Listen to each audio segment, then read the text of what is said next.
Welcome to another episode of Two Dudes with Attitudes, Wednesday WWE edition. That's right. We're back. We are back, and we're starting almost on time. 10:08. Look at that. Look at this. Woo! We're getting good. We're finally professional. We're the college professor rules over here, where we're 10 minutes late. Nobody shows up. So nobody. Yeah. you get to leave class. That's funny. And another hit week, man. We are like, the weeks are just hitting with the WWE. I thought SmackDown was, pretty overall good. Raw probably had the best matches. It ever felt like an AEW show. The matches were so like they were going for it. It was like pay-per-view quality matches, and NXT was good. It was a good week. So, let's get started. Right? You ready for some SmackDown? Let's do it, man. All right. So SmackDown. Well, wait. Let's wait for the graphics. There it is. There we go. Perfect. The thing with SmackDown was that it was a good show. Like, I enjoyed it. I watched it. They had Judgment Day stuff. They had Bloodline stuff, and then they had LA Knight. So that was like almost the whole show. But the good parts about it, I mean, that it was the stories are going, but there wasn't anything like that really stood out. We were talking about that before we jumped on here. So that was the only thing. Like, Monday Night Raw had a lot of things that kind of like stood out and things that you can talk about. So this episode, there wasn't so much going on. So we're each just going to talk about one thing for this one, just to kind of brief it through and then put some more time into Monday Night Raw. But I want to talk about Solo Sikoa and the bloodline on that aspect, because they are putting a lot of emphasis on Solo Sikoa. He is like, I mean, not just on Raw with him and Rhea having to stare down and having to calm him down, which we'll get into as well. But just Solo is kind of like the main attraction now with no Roman, right? I mean, the announcers are hyping him up. Paul Heyman is hyping him up. I mean, Paul Heyman had that one where he was like going at him and going at him and going at him and going at him and hyping him, and Rikishi needs to be proud and don't shame this. And then Solo just like looked at him, and Paul like was... Even the Usos were like, oh, shoot, our little brother about to lose it. And then he just said, tell the tribal chief, don't worry, I got this, or whatever he said. And it was a cool segment. And I really like when Solo was in NXT, they didn't utilize him correctly. He lost a lot. He like was a good fig. People cheered him. They loved him, but he wasn't winning. As soon as he came over to Raw and SmackDown now and joined the bloodline, he has been, other than the one loss, he has been untouchable. He's like the guy. He's like the force, and they make him feel that way. And this is continuing to do that. And he had a match with Matt Riddle to close out the show, and it was nice to see Solo get the win. He needs to keep getting the wins, and Matt Riddle can take the loss. And it was a good match. I mean, we were talking about too that Solo is kind of beating everybody, right? He's kind of taking out everyone because he's beaten Sammy. He's beaten KO, correct? He's beaten Riddle now. Other than Cody, he's kind of just like taking people down a notch, and he's doing it pretty viciously. And I know that the Usos came out to help and whatever else. He beat Rey Mysterio, didn't he? Didn't he beat Rey Mysterio a couple? I mean, Solo was just kind of, on Raw. Yeah. So Solo's just taking everybody out. I really like it. I thought this was more focused for once, because usually it's the Usos and usually it's this. And yes, the Usos did get announced that they are getting their rematch officially. But it's on SmackDown, which was kind of interesting. I mean, Paul Heyman hyped the bananas out of it that it's going to be the biggest SmackDown in the history of the world, because the first ever tag team main event of a WrestleMania is now going to happen, the rematch at SmackDown. Kind of makes it look like the titles obviously aren't going to change hands on a SmackDown, but it was the Usos were talked about, but Solo was just so this was a really, I feel like, the first time where it was like an all bloodline Solo Sikoa kind of story being told. What do you think? What'd you like? Did you like, hate? Yeah. Losing? I mean, yeah, I'm digging all this. I'm digging the Solo stuff. I think the cool thing, what they're doing is they're planting more seeds for the future, in my opinion, where we've thought this whole time, what if it's Jay that is the one that ultimately dethrones Roman because of their history and the bloodline together and everything that Jay has been through with Roman and Sammy and everything. Mhm. Now we're starting to see maybe it's not Jay. Maybe it is Solo Sikoa because he is the enforcer of the bloodline. He is the one that he even told Paul Heyman, tell the tribal chief I got this. Like I don't need a pep talk. Mhm. I don't need to be hyped up. I don't need Roman Reigns. I can do this myself. Um, so yeah, I really like what they're doing, and I've always said that whoever is the one to dethrone Roman, it's got to be a star-making moment. That's why I Mhm. don't think it should be somebody like Cody Rhodes who's already over, or Kevin Owens who's already over, or Sami Zayn who's already over. It's got to be somebody it's got to make a new star, and Mhm. I think Solo Sikoa could be perfect for that. He's in the bloodline. He's been booked like a monster since he's been called up to the main roster. He's doing the dirty work for Roman Reigns, which which the Usos were doing for a while and until they lost, and now Roman's going to Solo for everything. So I'm digging this. I'm digging this new chapter, this new element of the bloodline, and it's really raising my curiosity to see if he is the one that ultimately turns on the bloodline or costs Roman Reigns a championship, because he's the one that helped him retain it at WrestleMania. So what if he's the one what if he doesn't come to Roman's aid? He gets tired of Roman's shenanigans. He gets tired of Roman's abuse or Roman taking credit for his work in the future. So I'm digging this little extra nugget and this little wrinkle in the story, and I really like what they're doing with Solo for sure. Yeah, I agree with all of that. So can you hear me? Yeah, I can hear you. I can hear you. Okay, making sure. All right, sorry. Yeah. It looked like we were losing a little bit of stuff here. I never know if it's you or me now. Maybe I need to go back to my old office. But no, but I agree with you on all of it. And I did think it was interesting too, because I think it was Michael Cole who said he brought up the fact that Solo was like given to the bloodline. So they're bringing Hmm. up that again too, that he was like a gift from the elders, right? Remember, because that's how it happened. And Michael Cole did bring that up on SmackDown. So and as we'll talk about on Monday Night Raw, Jey Uso is kind of like the leader now, right? The way he, we'll talk about that, how he opened up and, the Usos are in your city and this and that. And then he hands it over to Paul. So I think this is going to build to, and I know I've made predictions. It's so hard to predict with the damn bloodline because who knows where it's going. But I'm going to say, I think, once again, I'm standing through with it. Jay is the one that dethrones Roman, and Solo's the one that helps him. Solo saved him against Drew.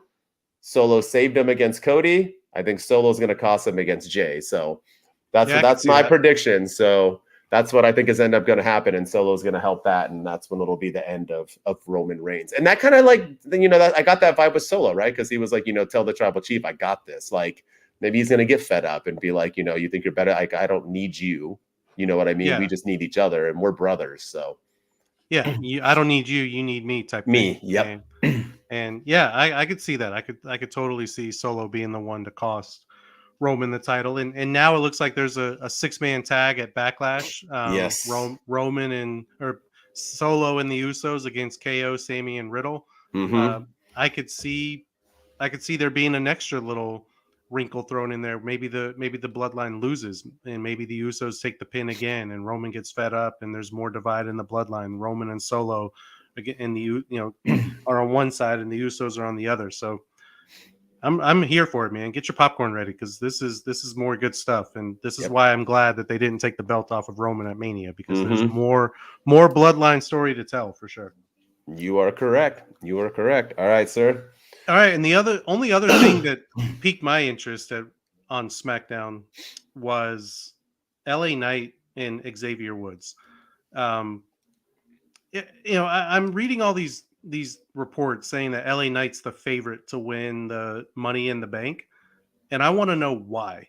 The man, first of all, his name is LA, and he can't even get on the card at a WrestleMania in LA. He's not even on the. He's not even not even featured. You didn't even know he was there, and then he loses every single match that he's in, including Uh-huh. one to Xavier Woods on Friday Night SmackDown. Now it was a great match. Don't get me wrong, and it was an entertaining match. And I think Xavier Woods is on another level, and I'll talk about him later.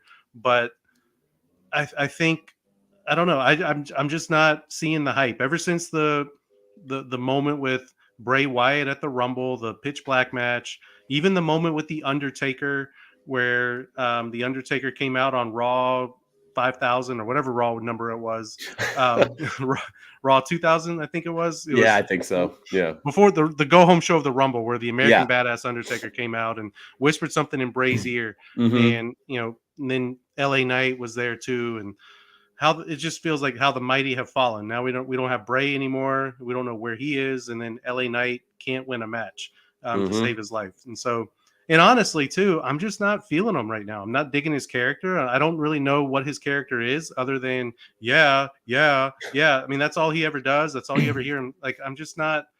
I'm not feeling it. I liked him. I liked the gimmick change at first, but now I'm starting to think that maybe he was a little bit more interesting as Max Dupree and as part of the Mm. Maximum Male models. I'm not saying he needs to go back to that, but at least he had a little bit of a character, and you could get behind it, and you could see him being that like diva manager, the diva model, and the guy Mm-hmm. who's better than everybody. I just don't know what LA Knight is, and I don't know why I should be invested in him, and I don't know why he's the favorite right now to win Money in the Bank, because he can't even win matches on SmackDown.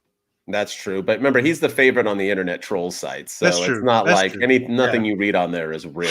I mean, I don't think so. I think it's going to be like Cody or Sammy or even Yeah. somebody. I I hope mean, so. Jay Uso. Yeah. Jay Uso. It's going to be someone like that. I don't think it's why I would hope they give it so. to LA Knight is losing. No offense to Xavier Woods. And I'm not trying to dog Xavier Woods because I love Xavier Woods and I loved him as, when he was Creed over in TNA and everything else, Mhm. Austin Creed, I think it was. But I've always been a big fan. And obviously the New Day are awesome. And he's kind of holding it down right now all by himself. But losing to,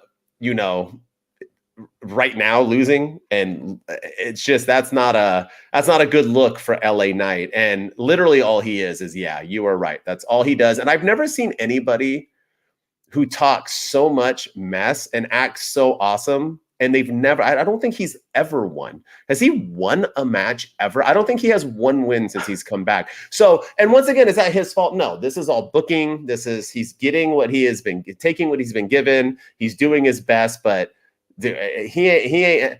And I'm hearing too, every time I read an article or anything, it's just like, oh my gosh, he gets the loudest pops. They're trying to like bury him, but he's still getting over. I don't hear pops. Just because Yeah, I people don't. say yeah with him, everybody does everybody's punchlines and taglines, and doesn't Yeah. mean you're getting over. So I agree with you fully. I think LA Knight is, like I said, I believe in him. And I think if he gets the right push, maybe like if he was winning all the time right now, I think we'd be having a different conversation. Yeah, 100%. Yaz would feel better, but his booking right now, he ain't getting booked to win Money in the Bank. He ain't getting booked to do anything. He's literally Baron Corbin, but a little bit more airtime. He's the WWE equivalent, in my opinion, of Swerve Strickland. Where he talks a big game There it is. and then loses all the time. He loses every single big match that he's in, but but he still comes out and talks a big game. He is Swerve Strickland, 100%. All right, I agree. We can do the whole, I do HBK greater than everyone. This will be LA Knight equal as Swerve Strickland. I'll make that shirt. I'm gonna make that shirt. I gotta make some shirts. That's gonna be one of them. All right, I need to start getting all these down. But yeah. All right. So SmackDown, although Judgment Day had some stuff because Damian Priest did get a big win. I'm glad they did utilize him correctly, and Damian Priest is starting to look more like a force and kind of like the leader of Judgment Day. Our man wrestling guy, he agrees with you. Better as Max Dupree. I agree. I thought he was better too. And why would he leave when Maxine came over? I mean, bro, run some freaking gimmicks with her. Like, why would you not want to married whatever? I would have been like, nah, I'll work with her. That's cool. But yeah, and Otis. But anyway, so Monday Night Raw, man, we open up big and weird and kind of strange, but big. Yeah. And it was like my heaven, obviously. So we get the Bloodline coming out and led by the Usos, Solo Sikoa, Paul Heyman. They go to the ring. They open up. Jimmy opens. Jimmy does his thing, where he does the whole the Usos are in your city, and then he hands it over. And when he hands it over to Paul, he's like talking to him like, that's my OG. Get him, OG. Get him. Get him. Like, I love it. I love always the background noise. So Paul Heyman comes out, and he's about to say one thing, and the Judgment Day music hits. And I don't think the crowd knows how to react. I didn't know how to react. I was like, okay, what's going down? Are we going to do this again? Because we kind of hinted at this a little while back, and you and I talked about that, and we were like, what are they going to do with it, right? Because heels versus heels. And when Judgment Day came out, they were getting booed out the building. But they did a nice little segment where they all lined up, right? And Paul Heyman then announces that the tribal chief wants the Judgment Day and asks them for a favor. And while this is going on, I got to talk about one thing, because I know I've said how I don't want the women and men violence, because I think we're past that and it's stupid. It's 2023, move on from it. But one of the coolest segments was Paul Heyman realizing that Rhea Ripley was like staring a hole through Solo Sikoa. Oh, yeah. So much so that he whispered into Jay's ear to swap spots yeah. with him, and they swap spots, and then Rhea just like doesn't even blink and like moves over to like to be in front of him again. And Paul does the whole like, do we have a problem? And he hands it, and she was like, not yet. Like, or I think she said not yet, right? Or not now, or not right now, or not right now, or something like that. And it was money. The fact that like Rhea's like that Solo's like the most feared probably wrestler in WWE right now, minus Brock Lesnar. He's probably more feared than Brock Lesnar, to be honest, right now, gimmick wise. And Rhea does not give two rats was like awesome. So anyway, Paul says that they want help. They have an LWO problem, and they have a Sammy, a Riddle, and KO problem. So as soon as they announced this, I was like, ugh. Like, I had a feeling where this was going. I was hoping it wasn't. So basically, we open up with Solo versus Rey Mysterio. And everyone gets involved. People are coming out. Solo gets the win. The Usos come out. They put a beat down, and they beat down on the LWO. Beat them down. And basically, Paul walks in on the Judgment Day and says, what'd you think? And the Judgment Day go, Damian Priest, actually. Right, Finn Balor? By the way, Finn, who was wearing probably one of the coolest shirts in the history of the world, Finn 14 and then stitches.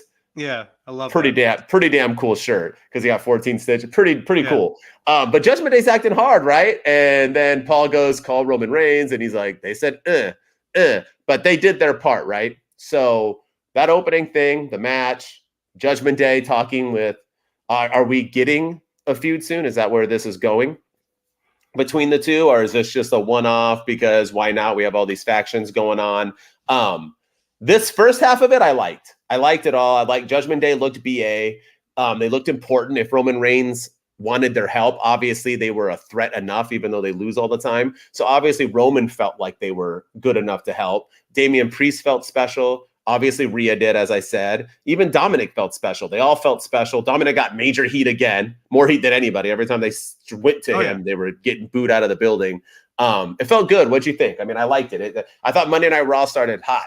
It was good. It was a good start. It was a solid start. It was a good way to open. Didn't see it coming. I was wondering why why would the Judgment Day and Bloodline be working together? It was weird, but I loved it. I dug it. I love the Rhea Ripley moment. I love the opportunity, how fearless she is and how she's not intimidated by anybody.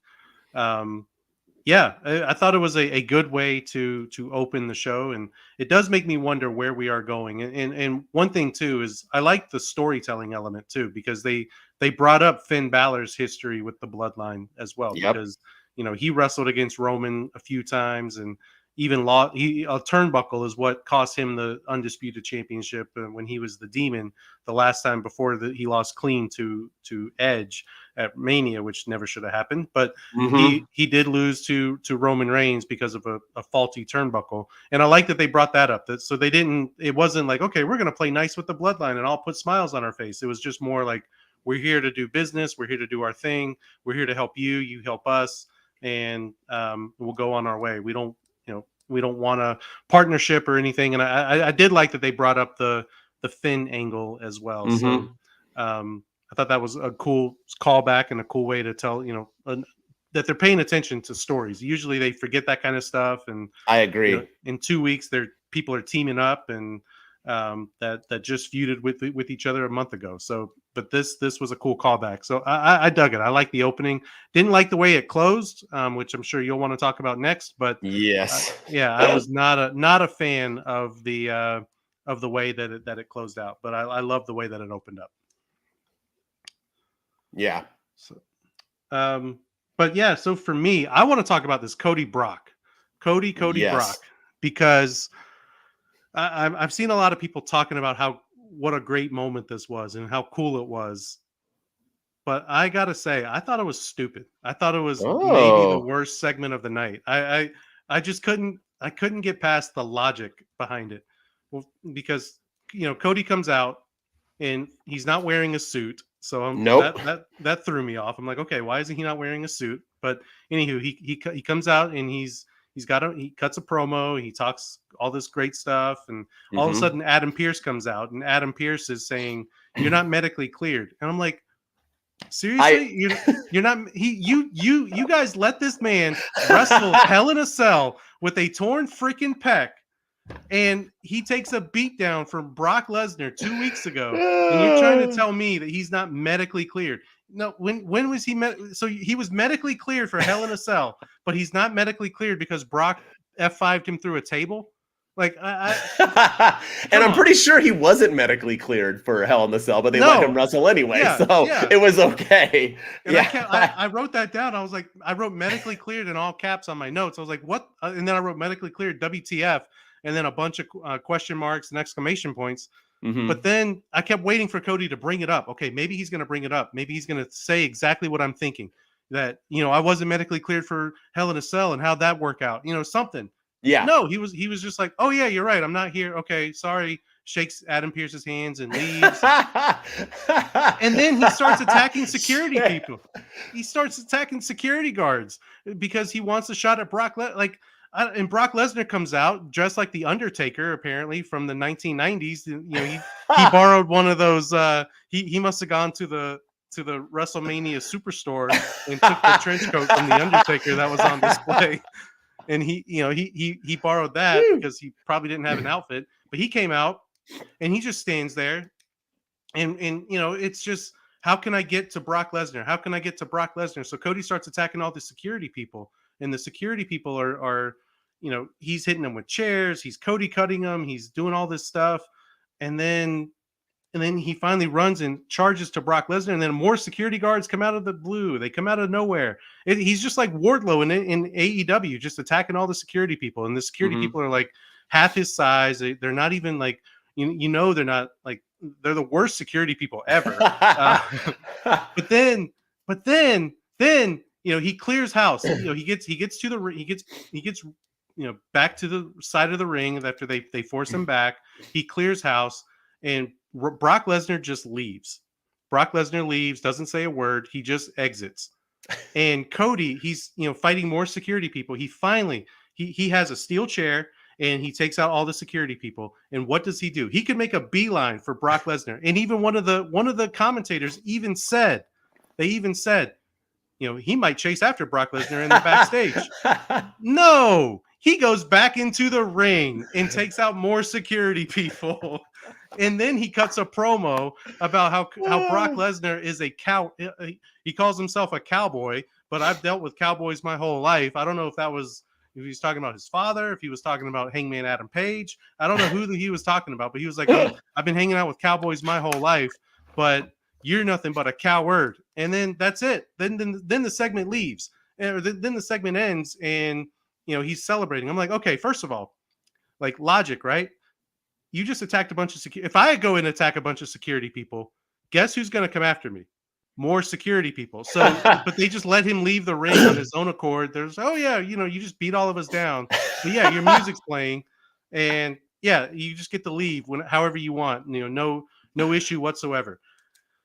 I did not like this segment at all. I thought it was, I guess we're getting Cody Brock at Backlash. I think that was the big news, that Cody kind of weaseled his way into a match at Backlash with Brock Lesnar. But this segment just did not do it for me. I was just like, I wrote down medically cleared WTF in all caps. And then I wrote run after Brock, and he didn't. And then I was like, why did he climb back into the ring?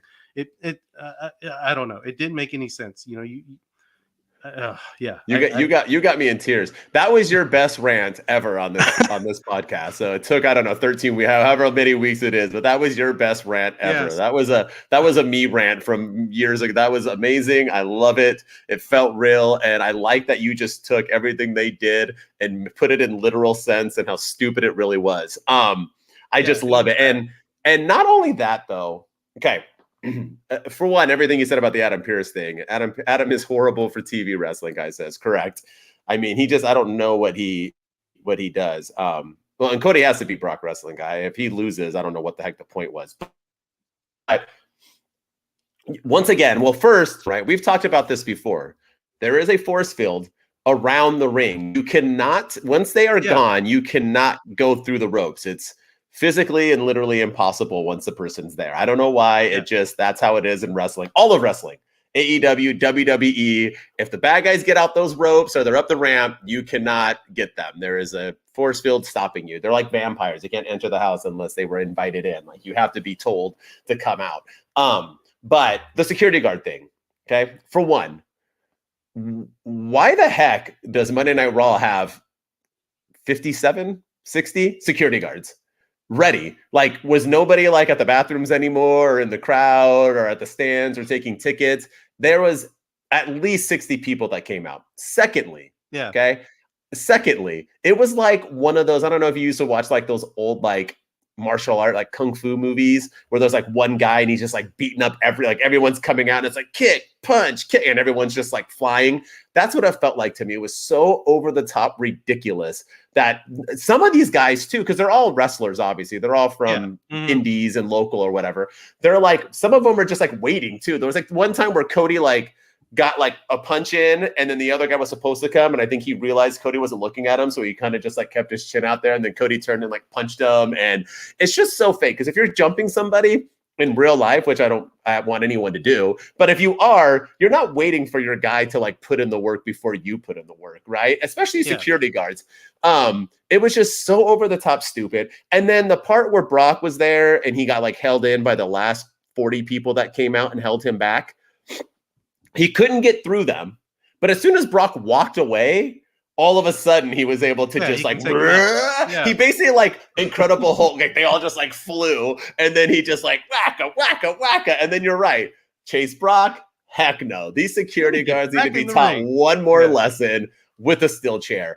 And then one of the other better parts of it too is the fact that baby faces don't beat up security guards. Once again, I get it. We're in the day and age that good guy, bad guys, heels, baby, they don't really exist anymore. MJF's the biggest heel in the game, but he gets cheered and wants to kiss babies, and that's okay because it doesn't matter anymore. But I'm sorry, if you're beating up security guards, you're a heel.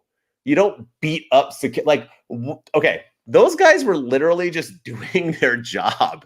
Like, they didn't try to rough Cody up. They went in there with their hands out, like, let's just go, Cody. And he attacked them and then beat them all up, literally doing their job. So once again, I didn't like it for that reason either. I hate when baby faces do heel things, like cheat to win, or like, that's not how wrestling is. So I agree with you. I thought the segment was stupid. And I also thought like Adam once again looks like an idiot because he's like, fine. I'll give you your match and this and that. Just don't do anything. Okay, you're going to beat up every single security guard here? Yeah. That's fine. I'll fire Bobby Lashley for accidentally bumping into a referee, but Cody Rhodes can beat up Brock Lesnar for F5ing refs everywhere. Yes. But Cody, you're a swell guy. You're gonna you get the you get the match, and it just I did not like it at all. I thought it was stupid. Mm-hmm. Yeah, it was, and also there's then Cody Rhodes is seen backstage. Just, he does an interview and he's wearing his suit. And I'm like, okay. Later. Yeah, he changed. So, make it realistic at least, have him have the security people chasing after him or something to get him out of there. If he's such a menace, but again, you're right. There's like that force field in the WWE, the force field around the ring that, once they go backstage, it's over. You're untouchable. You're gone forever. Yeah, you can't. Yeah. Especially when you see him in catering later on. Yeah. It's all love there. Oh, let's not talk about that.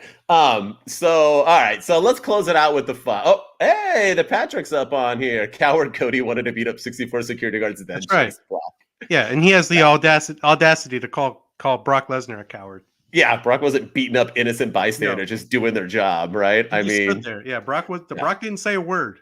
No, not at all. Not at all. He literally did. He just came out dressed like the Undertaker. He should have rode a motorcycle. So anyway, so let's talk about the closing segment now. I opened up with Judgment Day. Yes, sir. Bloodline. Bloodline did their part. So now it's time for the Judgment Day to do their part. So we got Priest, Finn, and the best heel in the business, Dominic Mysterio, facing off against Matt Riddle, Kevin Owens, and Sami Zayn.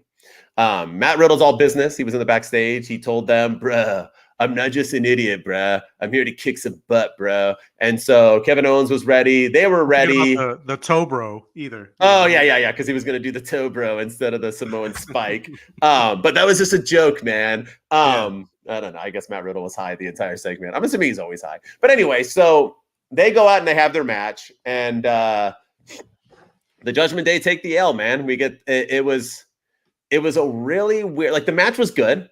It was nice. I like the involvements, the Usos coming out, the LWO, everything else, Rey Mysterio, but it felt weird. Like Damian Priest felt special. He was doing his damage. I like right now with Damian Priest too, because I kind of feel like they're making him kind of feel like a little bit more of a BA2 because Dominic kind of gets beat up or hurt and Damian keeps like stepping in to kind of back him up. He did that in the segment too, where he's kind of like the big brother now. I don't like Dominic being too much of a sissy, but they are making him, that little weasel heel, which he should be, and they're all backing him up. Rhea had some good moments. One of my favorite parts of the match was actually Cody Graves said a funny line. He talked about how there was so much going on and how intense all these factions were, but it was okay because obviously there's security there who can save them, he said. He said the ropes, which was funny. And then he said Rhea Ripley. So I did think it was funny that he was like, we're safe from all this torture because of security, the ropes, and Rhea Ripley. Because Rhea Ripley will protect. Like, it's just funny that she is just this force to be reckoned with. But the match was good. That got taken up like Cody Rhodes. That's what I mean. I'm like, all you need is a decently buff white dude, and he'll take everybody out.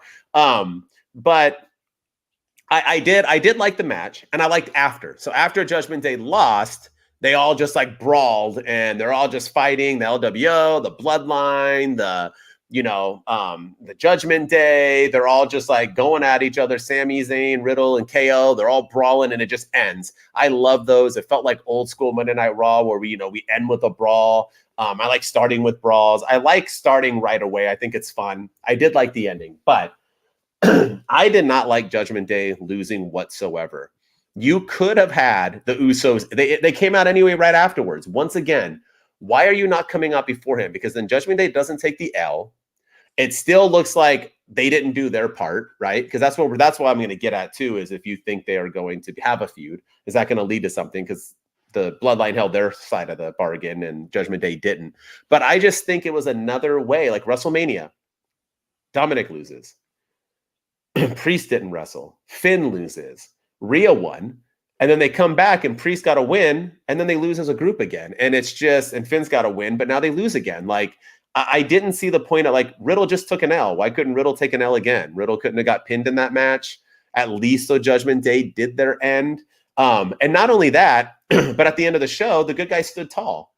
They did the beatdown, and all the good guys, all the baby faces were on top of it. So now not only did Judgment Day lose, they also helped the Usos get beat up at the end too after doing their part. So it was just like a very it's like what we're talking about with LA Knight and Swerve Strickland. You can't make somebody feel like important and feel like a threat if they're going to take L's all the time. And I get they got a couple wins, but they're taking a lot of L's, and taking an L to them right now, just, I don't know. I didn't like it. That was my negative definitely of the week. And especially for something that started so hot, I just don't, where does this go? Like, how does Judgment Day talk out of this now? Like, what are they going to say? Like, oh, we did do our part. They literally just told them meh when they got the win and beat up Rey Mysterio, but then they go and take an L. Like, it was a very weird booking decision at the end. I don't know. They could have went any other way. Not have them take an L.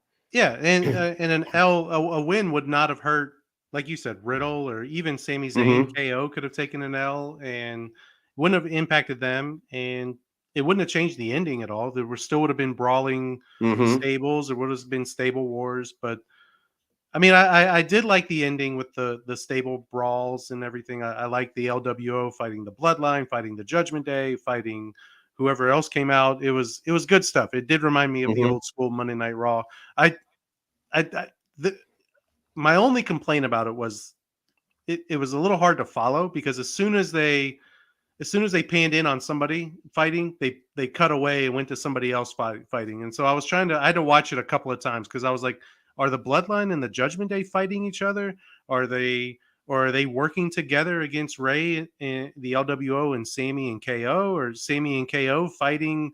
Are they fighting the LWO? Like I had a hard time following it because of the way Yeah. the camera. As soon as they got in on somebody, they cut away to something else, and they Hmm. completely missed the. Rey Mysterio hit a 619 on Dominic Mysterio.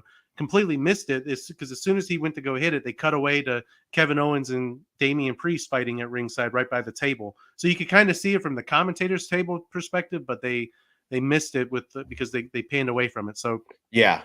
the production of it wasn't all that great in my opinion, but I thought it was a cool way to end the show. But yeah, I agree with you about Judgment Day losing. It's the 50 Hmm. 50 booking because Damian Priest got a win last week on Raw, but Finn Balor takes an L or last week on SmackDown, but Finn Balor takes an L on Raw. And then, WrestleMania, uh, two of the four members of Judgment Day lost. Finn Balor losing to Edge cleanly, Ray beating Dominic Mysterio cleanly. Hmm. It's hard to take a group seriously. We said the same thing about Damage Control as a Yeah. as a faction. It's hard to take them seriously when all they do is lose. They come out there every Hmm. week and they get opportunity after opportunity after opportunity and they lose. And I don't think the future is going to be any better for Judgment Day, unfortunately, because whatever happens at Backlash, if it is a tag match with Bad Bunny, Damien and Finn against Bad Bunny, or Damien and Dominic against Bad Bunny and Ray, Hmm. I don't see WWE having Bad Bunny lose because they keep talking about how he was an invited guest and he's the hot recording artist on the planet, the hottest recording artist on the planet right now. Like, there's no way they're going to have him take an L in his home country of Puerto Rico when he's the host um, to Damian Priest and Dominic Mysterio. So I think more L's are on the way for Judgment Day, unfortunately. Yeah, and I really hope not because they are so flipping over. But they have to take wins, even if they cheat. They need wins. So Yeah. And yeah. hopefully maybe the draft will change it. Maybe they'll get drafted and they can go run one show and be Yes. dominant over there. So let's hope they stay together in the draft. And this is not Yeah, the time to break them up. I agree. I agree. All right, what's your last part? What you feeling? A Oh, lot of yeah. stuff happened. I want to talk about the Miz versus Seth Rollins match. I thought that was definitely match of the night for me. I thought it was awesome. I thought it was a good match. And Miz takes a lot of, he takes somebody who takes a lot of losses and somebody who gets a lot of, he's in a lot of squash matches.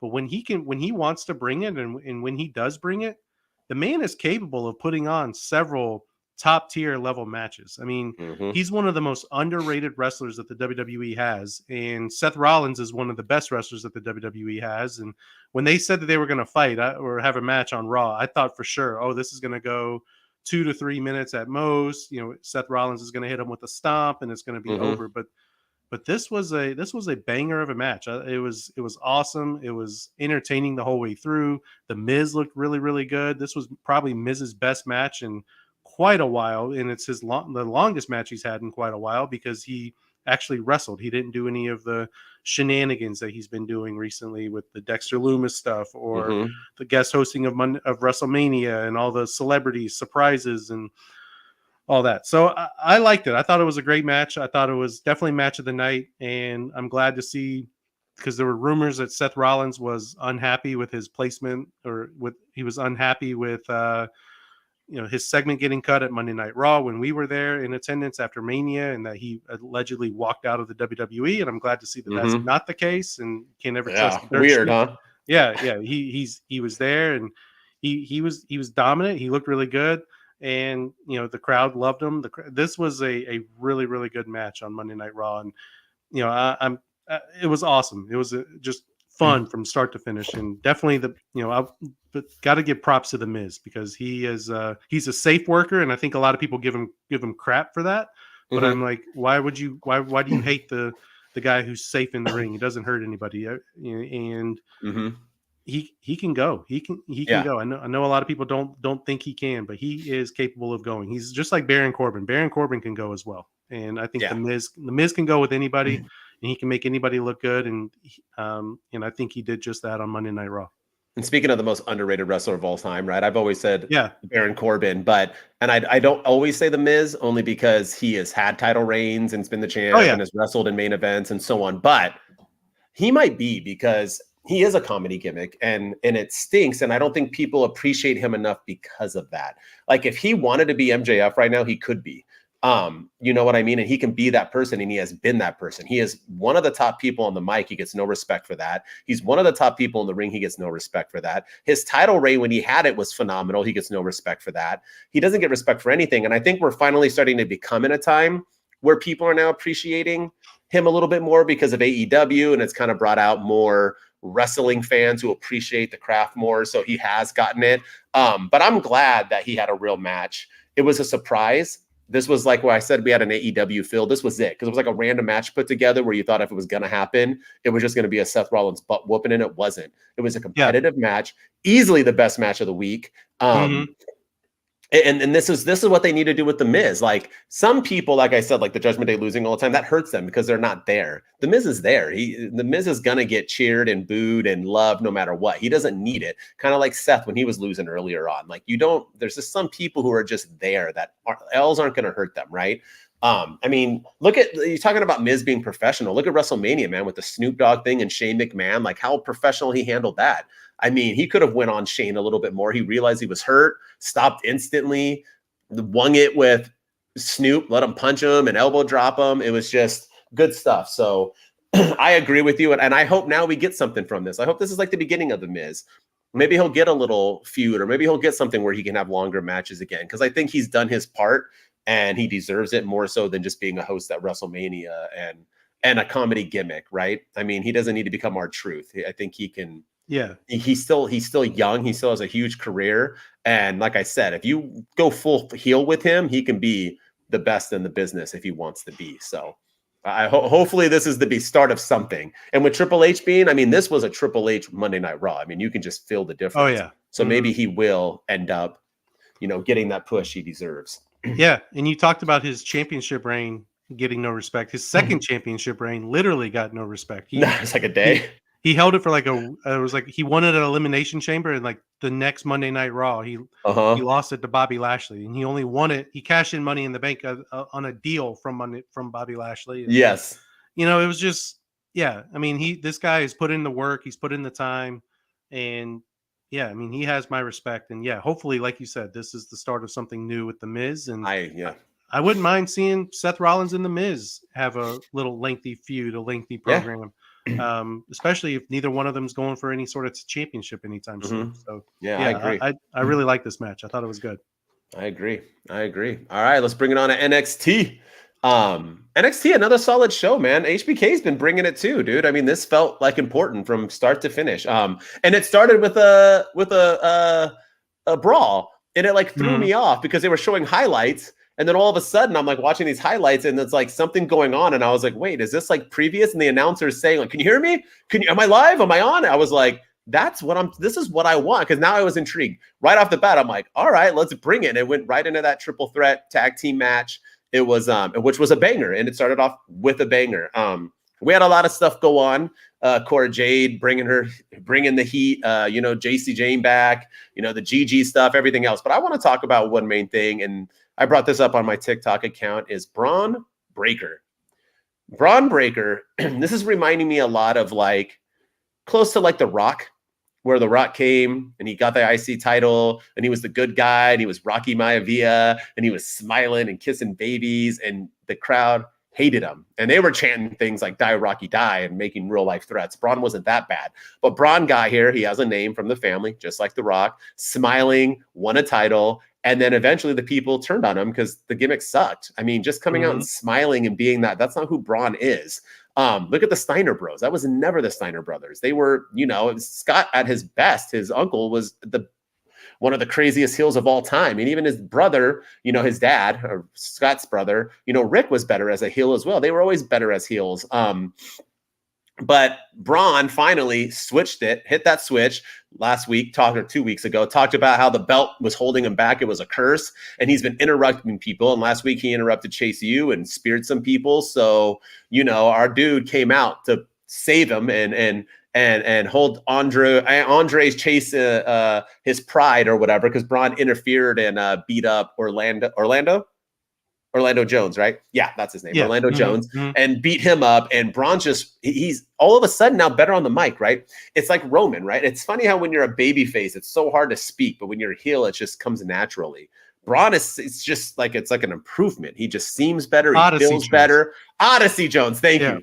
Orlando Jones is the make 7 Up yours guy. Yes. Oh, dang. I forgot about that guy. Yeah. That's hilarious. Odyssey. Thank you. Oh, I used to make 7 Up yours. I know. I love those funny. Yeah. That's funny. But yeah, I thought Braun, I think he's doing great. I like it. And then I like that, although I was kind of caught off that Homeboy was once again throwing Andrew Chase under the bus. Like, I thought he was now officially Chase U for life, and he kind of made it look like it was going to be him. And then he was like, and you're going to wrestle Andrew Chase next week. And you're going to, it was kind of weird. Like, okay, now are you once again not, or is it, I don't know. It just felt weird. I was kind of looking forward to them two going at it, but I don't mind Andrew Chase versus Braun. That's a good win for Braun next week. And I like that Braun Breaker is doing this. I think this is going to do good for him for the draft when he gets drafted to Raw or SmackDown. I think this is where he needs to go with it. I would love him to go full Big Papa Pump. I know that's not going to happen, but I mean, I'm liking this heel thing. What do you think? I mean, I think it's good for NXT too. I mean, I think he's leaving, so Grayson Waller will take over as the biggest heel. So we'll see.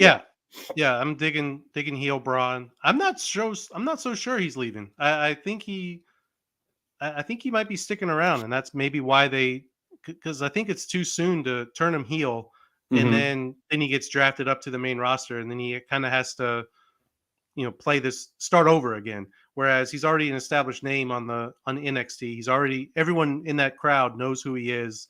He's I feel like if they were going to turn him heel, they would have kept him babyface and then draft him and then turn him heel after he's called up to the main roster. So I think because they turned him heel before he was drafted, it makes me wonder if he is actually going to be in the draft or if he's going to stick around in NXT for a while. I don't know.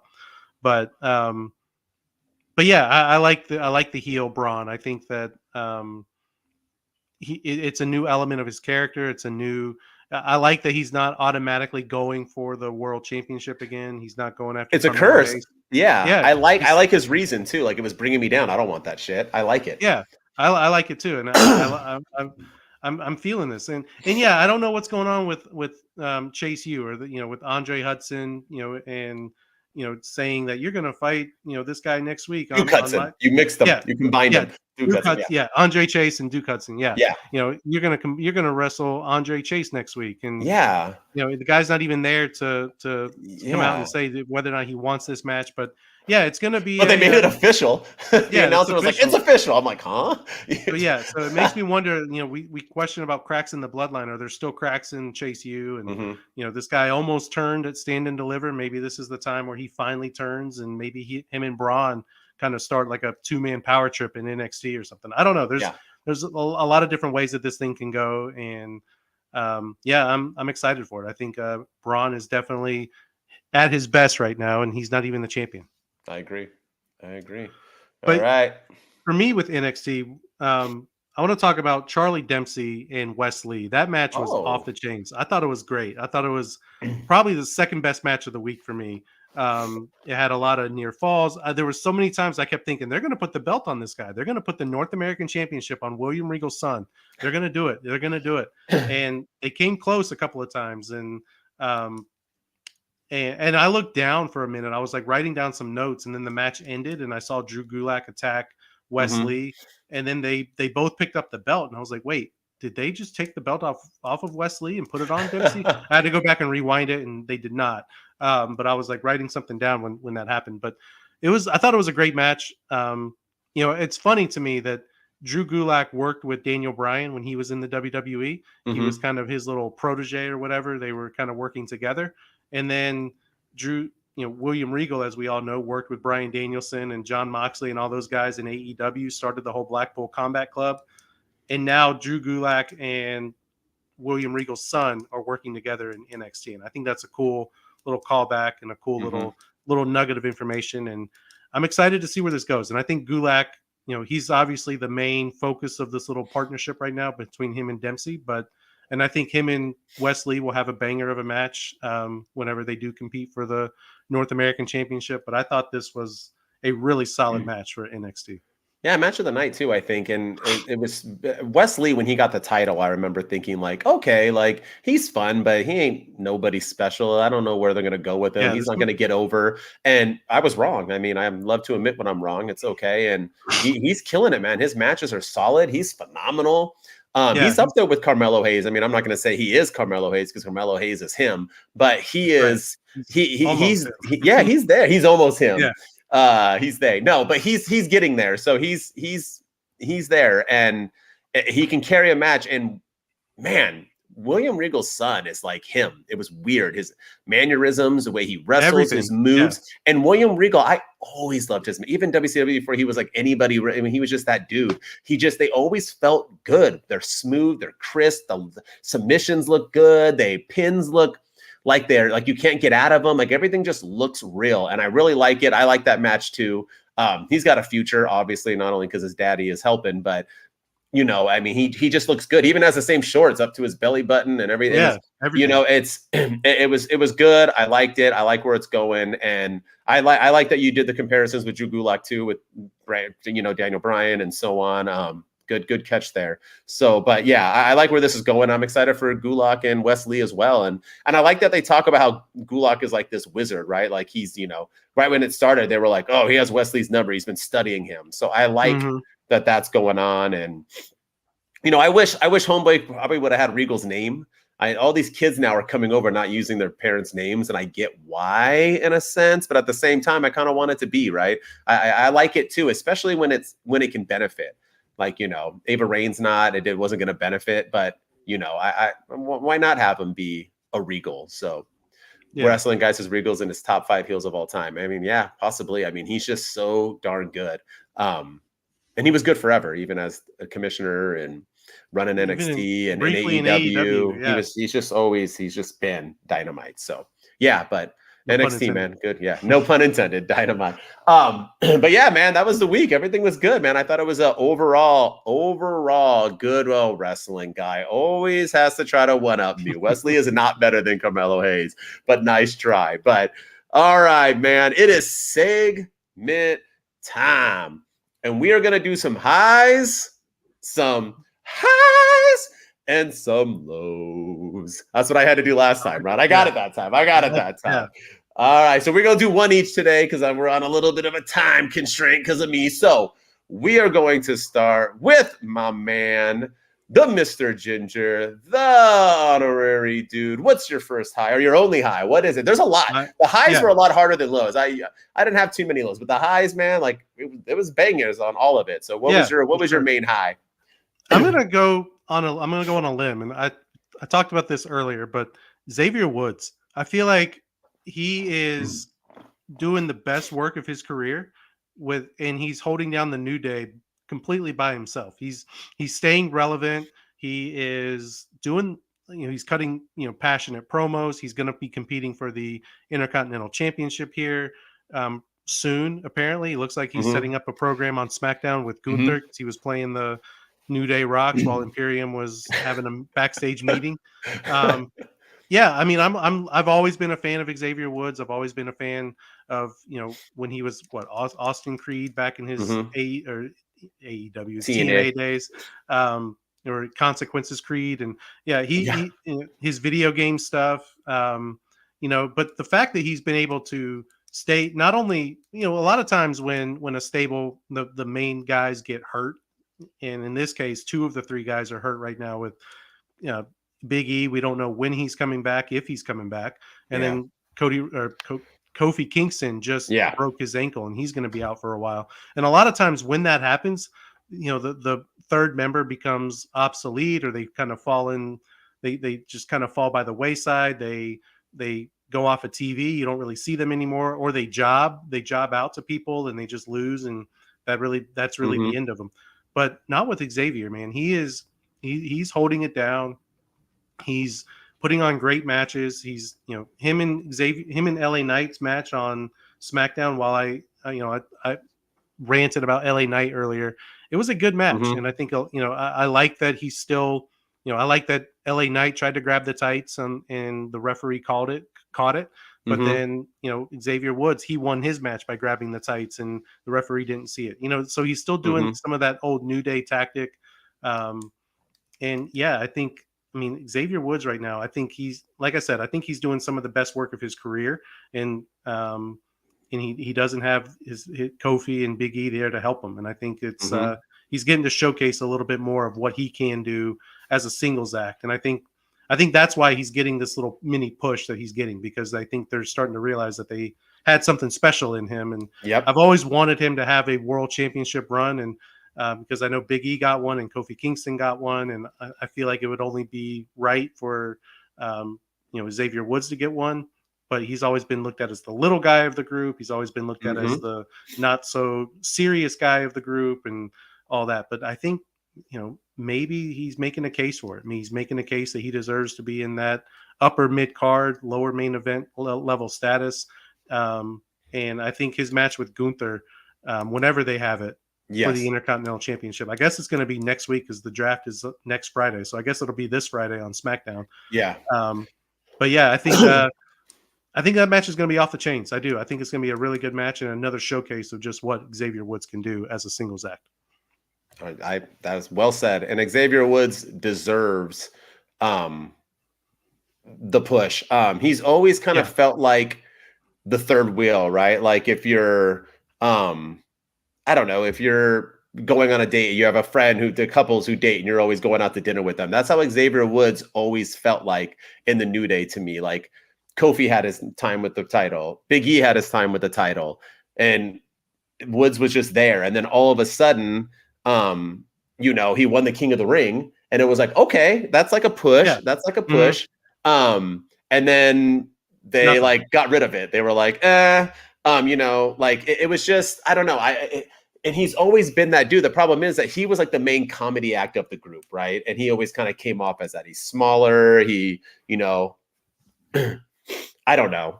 I mean, I'm very happy for him right now. And the thing is the thing is with him is that he looks better now too. Like, I feel like he looks a little bit more muscular. Does he not? I don't know. He just looks like bigger. And even though he was doing like the horn thing, when he like got in Gunther's face, like I felt it. I was like, all right, Woods, bring it. I didn't feel like, oh gosh, Xavier, you're going to get mopped. Like, no, I was like, okay. And Gunther made him feel special because Gunther like took him seriously. He was like, all right, let's like bring it. He wasn't like, yeah, okay. You're like, he was like, all right, if you want it, come get it. So I agree with you. I think it's a good person to fight for the IC title. And, I would love to see Xavier win a belt. So yeah, I would too. I mean, he needs it, especially all the work he has put in. So yeah. We've really gotten to see too, to your point about his promo abilities. He cut a passionate promo earlier. Was it earlier this year when the Usos and New Day competed on SmackDown for the tag titles? And it was like the winner, it was like if the Usos won, they broke the New Day's record. But going into that, the Kofi or Xavier Woods cut a really passionate promo, and it just showed it was the start of some serious promos that he's been doing. And I think we're starting to see what this guy really is capable of doing. So I'm and his matches, and his matches have been good. So all right, my high has got to be Trish Stratus, baby. The hottest woman to ever grace wrestling television, the greatest female wrestler of all time. And I just want to state that when I started my TikTok, I did top fives. That's how I started. On our old podcast, we did top fives. I have always had Trish Stratus in my top five. Always have. This is months ago. This is years ago. Trish Stratus has always been my dream girl. Holy cow. For one, I don't know if you noticed, but she walked out like in the same gear the last time she was like a heel, the same exact outfit, and she looks better. Better. How do you look better like 20 years? Better. Better, bro. Better. Then she went to the ring and got booed. She got close to Dominic Heat. And then she cut a damn perfect promo with a damn perfect explanation on why. And it was so heelish. I made wrestling. I'm the reason women main event. I'm there. And you didn't thank me once. Not once. So I took out Lita because she was soft for falling for it. And I took you out and cost your match. And now I'm going to beat you down again. It was perfect. Mike dropped, walked out. I'm the greatest of all time. It's about damn time she said it. We're cut short on time, but I just wanted to let you all know that Trish is that. Trish is her. Trish is her. Write it. The SummerSlam match is going to be bonkers. She can still go. And every guy and probably 95% of the females in that crowd were jaw drop while she was talking. So, and she even pointed. She was like talking about it too, like everything about her. Yeah. Like, I'm freaking perfect. That's what you need as a heel. I'm ready. I told you heel Trish was going to be money. Dude. I was having a hard time watching that promo, man. Right? You ever seen Toy Story 2 where he meets Mr. Potato Head meets Barbie and he's like, I'm a married spud. I'm a married spud. That was me the whole promo. I'm like, I'm a married spud. I'm a married spud. I'm a married spud. But yeah, no, heel Trish is great. She was fantastic. I'm excited to see where this goes because SummerSlam is a long way away. So, can they keep this going? Are they just going to do a battle of promos between now and then? Are they going to get physical anymore? We're going to see Trish versus Lita at all between now and SummerSlam. So there's a lot of different angles that this thing can go, and I'm excited to see it for sure. Yeah, me too. All right, what's your low? We got to go quick. I got like 3 minutes. The women's tag team division in the WWE is probably the lowest of lows. And, at the time, I didn't understand why Sasha Banks and Naomi walked out when they had the tag titles, but now I kind of get it because there's just nothing for them. And more power to Liv Morgan and Raquel Rodriguez. This is not a knock on them because I think they're a solid duo and a great tag team. But there's just who are the tag teams right now in the women's division? You've got Liv Morgan and Raquel, Dakota Kai and Io Sky, Ronda Rousey, Shayna Baszler, and then Sonya Deville and Chelsea Green, and that's really it. So you're just going to go through those teams, and then I guess there's some other makeshift teams that they could throw together, and you can create them as you go along. Yeah, but that's not a division. And maybe the draft will help and bring up some NXT people to feud with them, and I don't know, but something's got to be done about the women's tag team division in the WWE because I think the matches aren't bad. It's just the same thing over and over. It's the same thing every single week. And yeah, I'm just not feeling the women's tag division at the moment. I agree with you. And it's sucked ever since day one. And like you said, Sasha and Naomi were right, I guess, huh? Let's get the heck out of here. I mean, they'd have to quit, but yeah, get the heck out of that tag team division. But I feel like at least they're kind of like trying, right? At least they're trying, but they messed up with Damage Control. They had a perfect faction and they had a tag team for it. And they literally blew it. Patrick Anthony saying, I can't wait for a random tag team to beat the current random tag team, right? Yeah, I mean, about right. Yeah. And Raquel and them, they just feel weird. I don't know. It just doesn't feel. And then Raquel was all like, oh my God, Liv, I love you so much. I love you too. Let's kiss. We're best friends. Yeah. I'm like, ugh, it was just stupid. And I agree with you. It's a low. All right. My low is going to be even more random. And people are going to get mad at me. Probably Patrick, if he's still listening. But Shinsuke Nakamura was my low. And nothing against Shinsuke at all. Nothing against Shinsuke. But they had him go up against Madcap Moss. And Shinsuke did his entrance. And he didn't really get that lot of a pop. They were kind of doing the but not really. I felt like maybe they didn't hype him enough to make people remember who Shinsuke really is. Because he was a long-running IC champ or Royal Rumble winner. Why not do a video like that beforehand of promoting who he was to get the crowd kind of back on? He's been gone for a minute. And it just felt eh. And then when he got into the ring, they literally cut to a backstage promo of the guy he's about to mop the floor with, to start like a storyline between him and Emma and about how you need to get this win and you need to show who you are and you're going to be a top draft pick. It was like weird. No, you're not. And then the match was like mediocre. It was like blah. And Shinsuke, they even missed a couple spots. And then it was like over. And then they focused on Madcap and Emma again. It was a really weird, I don't know. I just thought the low isn't Shinsuke because I love Shinsuke and he needs to be utilized correctly. He still should have won the belt against AJ when he won the Rumble, but they need to do better with him and they need to make that up next week or at least in the draft. You know what they're missing? They're missing Rick Boogs. That's dude, right? The Rick Boogs was they need to bring him back. I loved it when he came out and would play his entrance and Pat McAfee would get amped. That got people amped and got people jazzed to see Shinsuke Nakamura. And I think I agree. When that didn't happen, that it was a big miss. And I agree with you that it's good to see Shinsuke back, but he did kind of feel second fiddle to Madcap Moss's little mini program that he's got going on with Emma. And Madcap Moss took another L too, so he's not going to be drafted, or he's not going to be a top draft. Yeah. Going to become an unrestricted free agent, but there you go. Shinsuke. Did I come back when I was doing my Shinsuke? So anyway, but yes, I agree with you, and I just think Shinsuke should have came back. There I am. All right, Shinsuke should have came back, got nothing but love, squashed the person, and moved on just to get him back hyped. I thought it was a weird return, but yeah. But anyway, that is it. That is WWE Wednesday. We're going to be back Friday, hopefully around 10 o'clock again. Let's do this. Let's see what we can do for our AEW Friday episode. I want to let you guys know that you guys are killing it on YouTube. We're getting tons of followers. We hit our Twitch mark. Let's keep that going. And I think we got 50 views on our YouTube on this, just on our last episode. So thank you for that. That's a big viewership. We appreciate you. Keep subscribing. Keep telling your friends. And as always, I am MWO. I am Shooting Star Press. Go follow us, subscribe, hit us up on Apple and Spotify. Rate us, review us, all that jazz as well, because everything's an algorithm these days, and you guys can help us crack it. Yes, sir. All right. Thank you. Two dudes out. Wolfpack. That's right.